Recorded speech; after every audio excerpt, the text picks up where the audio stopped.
Hello everyone and welcome to my channel. Today, I wanted to share my honest opinions about the Michael movie. I've been a Michael Jackson fan for almost 17 years now. Yes, unfortunately, that does mean I missed out before he passed, don't remind me. But even though I'm too young to have experienced Michael at the height of his fame, you better believe I've done my research on him. I've watched every video and read every book I could get my hands on about him over the years, so this is not a review from a casual fan's perspective. Before we get into it, I just want to preface this by saying I saw an early screening of the movie last Thursday, and I haven't gotten a chance to rewatch it yet. So this review is based purely on my first time viewing experience and having a few days to reflect on it. So without further ado, here's my honest review of the Michael movie. Let's start out with the parts that I liked. First off, I thought the cinematography was great. It was very well shot, and I loved the color grading. I've seen a lot of discourse about how TV shows and movies look too washed out and feel kind of lifeless nowadays. But the colors in the Michael movie were so vibrant, and the way it was filmed felt so immersive that it kept me engaged the whole time. So the cinematography and the color grading both get A pluses from me. Now, on to my second point, and what I think most people would agree was the best part of the movie was Jafar's ability to embody Michael. To be honest, I didn't love the idea of a biopic at first, because how can you possibly find someone who can talk, dance, and act like Michael without it feeling like a mockery? But once I found out about the casting and the intense training Jafar undertook to portray his uncle, I wasn't worried about it. Jafar had Michael's voice and mannerisms down to a T. We already saw glimpses of this in the trailer, but experiencing it on the big screen took it to a whole new level. Before I saw the movie, someone on Twitter said they heard audible gasps throughout their theater when Jafar first spoke, and I can see why. Typically, when people imitate Michael, they just make their voices way too high pitched and they sound like idiots. But Jafar had the tone, cadence, and pronunciation down so accurately, there were times where it seemed like Michael's spirit was taking over. And if you're as big of a fan as me, you know those little quirks and mannerisms were spot on. Piggybacking off of my point about Jafar's portrayal of Michael, he was also great in the emotional scenes. There were several tear-jerking moments where he'd get all choked up, and I thought this was a great approach. There was something about seeing him trying not to cry and trying to hide his emotions that I think was more impactful than if he had just been full-on sobbing. I think the scenes where Jafar portrayed how nervous Joseph made Michael were especially impactful. Giuliano did a great job with this as well. The heavy breathing made me wonder if we were about to see him have a panic attack or even get sick, and he could barely look Joseph in the eye. This made it hard to believe that Jafar had no prior acting experience, and this was very impressive for Giuliano's first major role as well. Moving right along to my next point, I have to give Jafar and all of the dancers credit where credit is due. I can tell Jafar worked his booty off to get the moves as close to Michael as he could. I thought Jafar was great in finding the different dynamics. He could be smooth and fluid, but also sharp and powerful. The backup dancers all looked polished as well, without looking like they were all trying to imitate Michael. They moved cohesively as a unit, and Jafar had plenty of standout solo moments. Now, on to one of my favorite parts about the movie, the little details. This movie is full of Easter eggs that are for us diehard fans. This was something we already got to see a little bit of in the trailer, but the orange juice, the notes during his creative process, the affirmations, Bill joking about Michael being a bad driver, these are all little things that I love to see because they're just so accurate and so Michael. Now, onto a more serious topic. I commend the movie for portraying Joseph as the abuser he was without being too graphic. If you've heard Michael speak about his abusive father, you know they toned it down for the movie. But at the same time, they weren't afraid to address it head on. Long before the biopic came out, I recall Coleman Domingo saying they would, quote, humanize Joe Jackson, which made some fans nervous that they'd gloss over the abuse. But I think they handled it properly. One accuracy I wasn't expecting them to include was that Michael was still being abused as an adult. This was something I didn't actually know about myself until recently, but it makes perfect sense because Michael used to look petrified to speak about his father in interviews. The nervous laughter, the claims that he'd get physically ill at the mere sight of Joseph as a child and an adult, it wasn't just a result of his childhood trauma, but from Joseph continuing to beat Michael when he was in his 20s. I'm hoping that by including this in the movie, it will help people who don't know a lot about Michael understand him more. While I'm on the topic of Joseph, I appreciate that the movie showed how his father was the source of Michael's insecurities. People tend to act so confused as to why Michael would have possibly wanted to get plastic surgery, but he openly spoke about how Joseph would tease him about the way he looked, call him ugly, and tell him his nose was too big. There's one scene where Joseph calls young Michael Big Nose, and while this is only a fraction of the bullying Michael spoke about, it's important to know where those insecurities stemmed from. Speaking of insecurities, I was happy to see how Michael's vitiligo was addressed in the movie. The timeline may have not been completely accurate, but they not only showed some of the discoloration, but explained that Michael used Benequin to even out his skin tone. Although fans have been well aware of this fact for many years, you might be surprised at how many people still don't know about the vitiligo and still believe the skin bleaching rumors. I do wish the vitiligo had been revisited at least one more time, but there's always part two. Now, obviously, there was not one positive thing about that infamous Pepsi commercial. However, I can appreciate how impactful this particular part of the film was. The recreation of the accident was pretty accurate, and they took the time to explain the severity of it. They even showed what Michael's scalp looked like as a result of the second and third degree burns, and explained that this was why he started wearing wigs.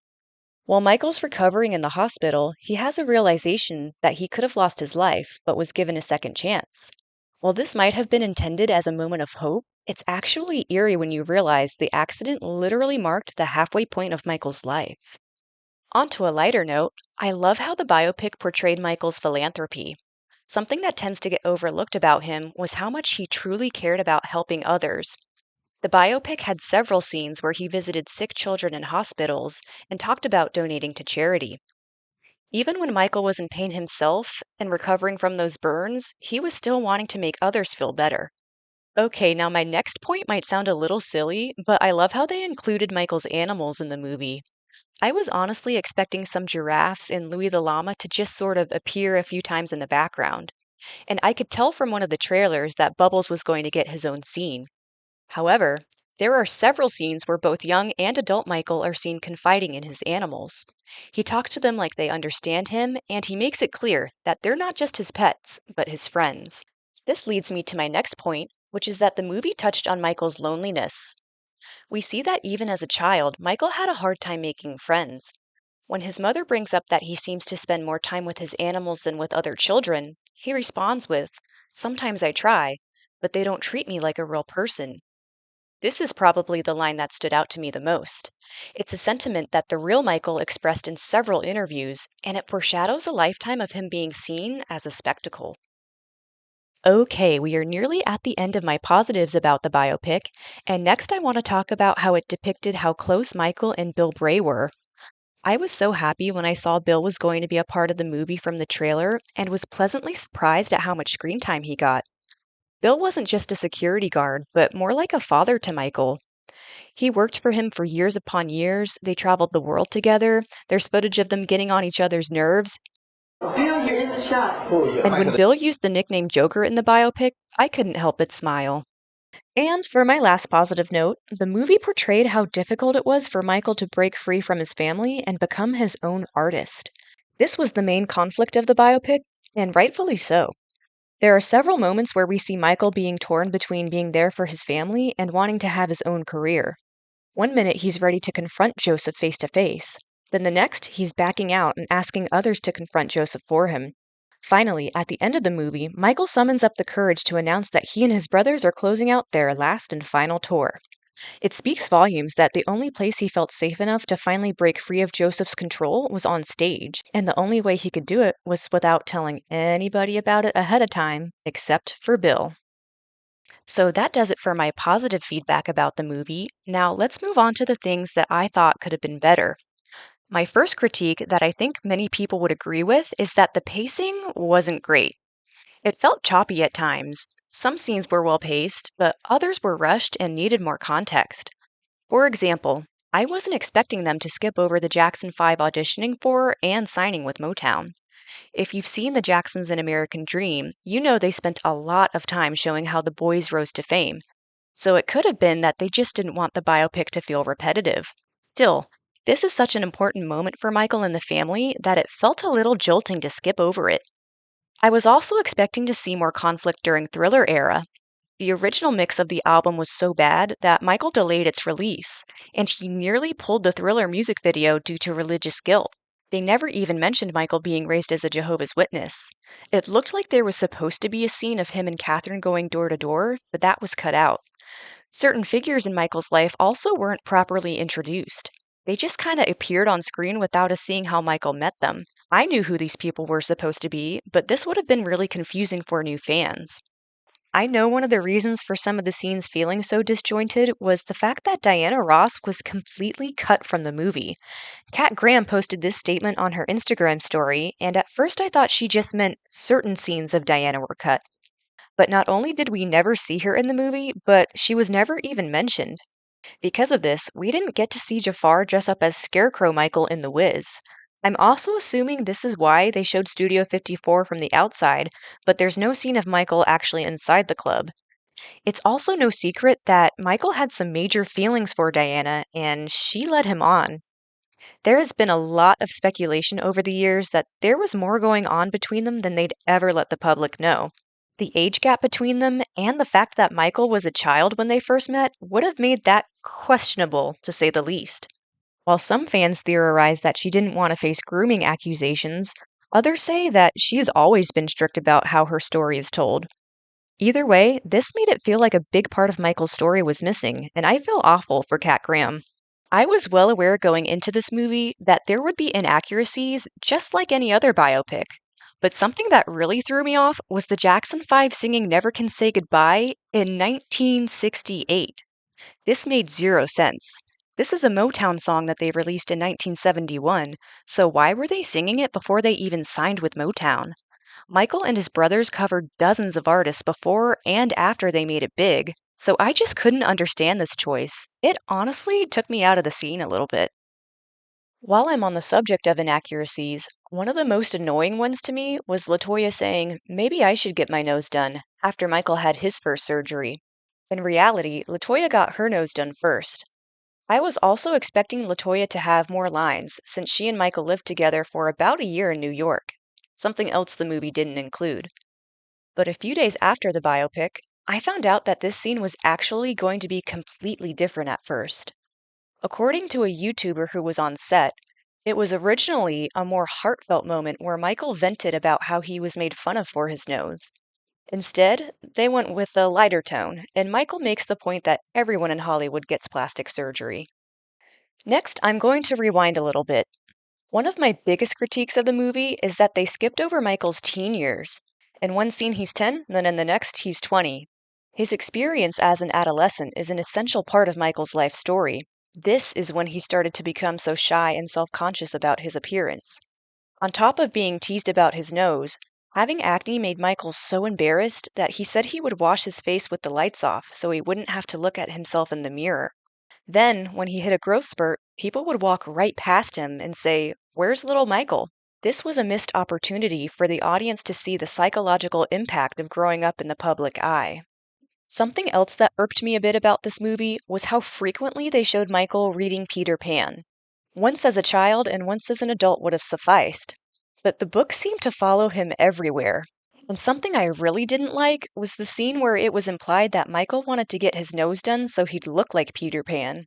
I remember hearing this theory years ago, and there was no reason for it to be resurfaced. They had just shown how Joseph teased Michael for the size of his nose at the beginning of the movie, so this felt completely unnecessary and pretty frustrating. So this is just a minor complaint, but I think they could have shown Michael's funny and mischievous side a little more. He was known to be a prankster, whether he was tossing stuff at people or just saying absurd things to see how quickly he could fool them.